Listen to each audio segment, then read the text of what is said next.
Market Movers pekan pertama bulan Oktober 2021. Pekan ini, fokus utama pelaku pasar akan tertuju kepada keputusan moneter dari beberapa bank sentral utama dunia, seperti Bank Sentral Selandia Baru dan Bank Sentral Australia. Selain itu, para traders juga akan menantikan rilis data penting dari Amerika Serikat, seperti data rata-rata pendapatan AS, data NFP, dan data tingkat pengangguran AS. Data ini akan menjadi landasan untuk The Fed menentukan keputusan moneter selanjutnya. Senin, pukul 7 waktu Indonesia bagian Barat, AUD/USD akan mendapatkan sentimen penggerak dari rilis data tingkat inflasi di Australia yang dirilis oleh Melbourne Institute. Bila data ini dilaporkan lebih rendah dari perkiraan, maka AUD/USD berpeluang bergerak turun. Selanjutnya pukul 14.00 dan 15.30 WIB, Euro/USD akan mendapatkan katalis penggerak dari data tingkat pengangguran di Spanyol dan data tingkat keyakinan investor kawasan Euro.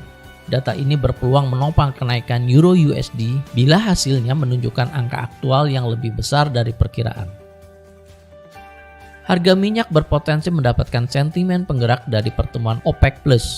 Bila dalam pertemuan tersebut, anggota OPEC+ memberikan pernyataan untuk meningkatkan produksi minyak mentah dunia, maka harga minyak berpotensi melemah.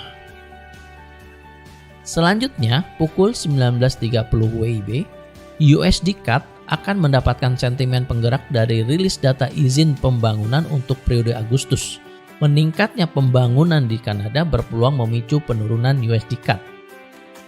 Selanjutnya pukul 21.00 WIB, harga emas akan mendapatkan penggerak dari data pesanan pembelian pabrik untuk bulan Agustus. Bila data ini dirilis lebih baik dari perkiraan, maka harga emas berpeluang bergerak turun. Selasa pukul 6.30 WIB, Lembaga Statistik Nasional Jepang akan merilis data inflasi inti di tingkat konsumen untuk bulan September. Bila data ini menunjukkan kenaikan dari angka perkiraan, maka USD JPY berpeluang bergerak turun. Selanjutnya, AUD/USD akan mendapatkan beberapa katalis penggerak dari data-data penting seperti data perubahan jumlah pekerjaan yang diiklankan di surat kabar, data penjualan retail, dan data neraca perdagangan Australia, serta pengumuman suku bunga Bank Sentral Australia. Bila rangkaian data menunjukkan angka aktual yang lebih baik dari perkiraan dan Bank Sentral Australia memberikan pernyataan yang lebih hawkish, maka AUD/USD berpotensi menguat. Selanjutnya mulai pukul 13.45 WIB hingga 15.00 WIB, zona Euro akan merilis serangkaian data-data ekonomi seperti data produksi industri Prancis, data aktivitas bisnis di sektor jasa dari Prancis, Jerman, dan kawasan Euro lainnya. Bila mayoritas dari data ini dirilis lebih rendah dari ekspektasi, maka hal ini akan menekan Euro/USD untuk turun. Selanjutnya pukul 15.30, Inggris akan melaporkan data aktivitas jasa periode September. Bila data ini dilaporkan lebih rendah dari perkiraan, maka GBP USD berpeluang bergerak turun. Pukul 16.00 WIB, Euro/USD kembali akan mendapatkan sentimen penggerak dari data indeks harga produsen bulan Agustus. Bila data dirilis lebih rendah dari perkiraan, maka Euro/USD berpeluang turun. Selanjutnya, pukul 19.30 WIB, USD CAD akan mendapatkan katalis dari rilis data neraca perdagangan Kanada periode Agustus. USD CAD berpeluang naik bila data dirilis lebih buruk dari perkiraan. Harga emas berpotensi mendapatkan katalis penggerak dari data neraca perdagangan bulan Agustus dan data aktivitas di sektor jasa Amerika Serikat bulan September. Kedua data ini berpeluang menopang harga emas bila dirilis lebih buruk dari perkiraan. Rabu pukul 8.00 WIB, fokus pasar akan tertuju kepada pengumuman tingkat suku bunga acuan Bank Sentral Selandia Baru (RBNZ). Bila RBNZ menetapkan suku bunga tidak berubah, namun memberikan pernyataan yang lebih hawkish, maka NZD/USD berpotensi bergerak naik.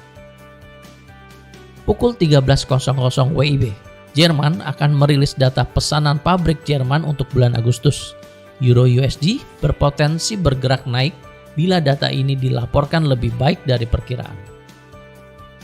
Selanjutnya pukul 15.30 WIB, GBP USD berpeluang bergerak naik bila data konstruksi Inggris bulan September dilaporkan lebih baik dari perkiraan. Pukul 16.00 WIB, kawasan Euro akan merilis data penjualan retail untuk bulan Agustus. Bila rilis data ini dilaporkan mengalami peningkatan dari angka ekspektasi, maka Euro USD berpeluang menguat. Pada pukul 19.15 WIB, dolar AS dan harga emas berpeluang mendapatkan sentimen penggerak dari rilis data tenaga kerja versi swasta. Data ini akan berpotensi dijadikan acuan untuk melihat data tenaga kerja yang akan dikeluarkan pemerintah. Bila data dirilis lebih baik dari perkiraan, maka dolar AS berpotensi menguat dan harga emas berpotensi turun. Seperti biasa, Badan Informasi dan Energi Amerika Serikat akan merilis data cadangan minyak mingguannya. Bila data dilaporkan mengalami penurunan, maka harga minyak berpeluang bergerak naik. Kamis pukul 13 WIB, Inggris akan melaporkan data perubahan harga rumah bulan September. Membaiknya laporan data tersebut berpotensi menopang kenaikan GBP USD. Selanjutnya Euro USD akan mendapatkan katalis penggerak dari rilis data-data kawasan Eropa seperti data produksi industri Jerman, data neraca perdagangan Prancis, data penjualan retail Italia, dan laporan notula rapat kebijakan moneter Bank Sentral Eropa. Bila serangkaian data ini dirilis lebih rendah dari perkiraan dan ECB memberikan sentimen yang lebih dovish, maka Euro USD berpeluang bergerak turun. Pada jam 19.30 WIB, Amerika Serikat akan mendapatkan sentimen penggerak dari data klaim pengangguran mingguan AS. Bila dilaporkan mengalami penurunan, maka dolar AS berpeluang menguat dan harga emas berpeluang turun. USD CAD berpeluang mendapatkan sentimen penggerak dari rilis data EV PMI. Data ini merupakan indikator utama kesehatan ekonomi Kanada. Bila data ini dilaporkan lebih baik dari perkiraan, maka USD CAD berpeluang bergerak turun. Jumat pukul 6.30 dan 6.50 WIB, USD JPY berpeluang mendapatkan sentimen penggerak dari rilis data rata-rata pendapatan pekerja Jepang dan data neraca transaksi berjalan bulan Agustus. Bila kedua data ini dirilis lebih baik dari perkiraan, maka USD JPY berpeluang bergerak turun. Selanjutnya AUD USD akan mendapatkan potensi penggerak dari data penilaian kondisi dalam sistem keuangan dan potensi resiko terhadap stabilitas keuangan dari Bank Sentral Australia dan data aktivitas jasa Tiongkok bulan September. Bila laporan ini bernada lebih hawkish dan aktivitas jasa di Tiongkok mengalami kenaikan, maka AUD USD berpeluang menguat. Pukul 12.00 WIB, USD JPY akan mendapatkan katalis penggerak dari data sentimen pengamat ekonomi Jepang. Bila data ini dilaporkan lebih baik dari estimasi, maka USD JPY berpeluang bergerak turun. 1 jam kemudian pukul 13.00 WIB, Euro USD berpeluang mendapatkan sentimen penggerak dari data neraca perdagangan Jerman bulan Agustus. Euro USD berpeluang bergerak naik bila data dilaporkan lebih baik dari perkiraan. Selanjutnya pukul 19.30 WIB, USD CAD berpeluang mendapatkan sentimen penggerak dari data tenaga kerja Kanada untuk bulan September. Membaiknya data tenaga kerja di Kanada berpeluang memicu penurunan USD CAD.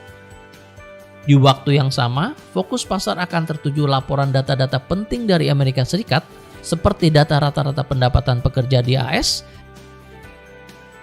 data non-farm payroll, dan data tingkat pengangguran di Amerika Serikat untuk bulan September. Dolar AS berpeluang melemah dan harga emas berpeluang menguat bila rangkaian data-data penting tersebut dirilis lebih buruk dari perkiraan.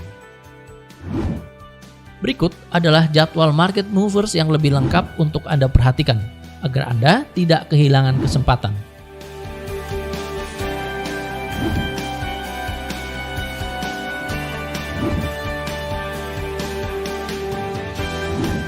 Manfaatkan peluang tradingnya. Untuk informasi lebih lanjut, hubungi kontak person Anda di MIFX. Terima kasih, sukses untuk trading Anda.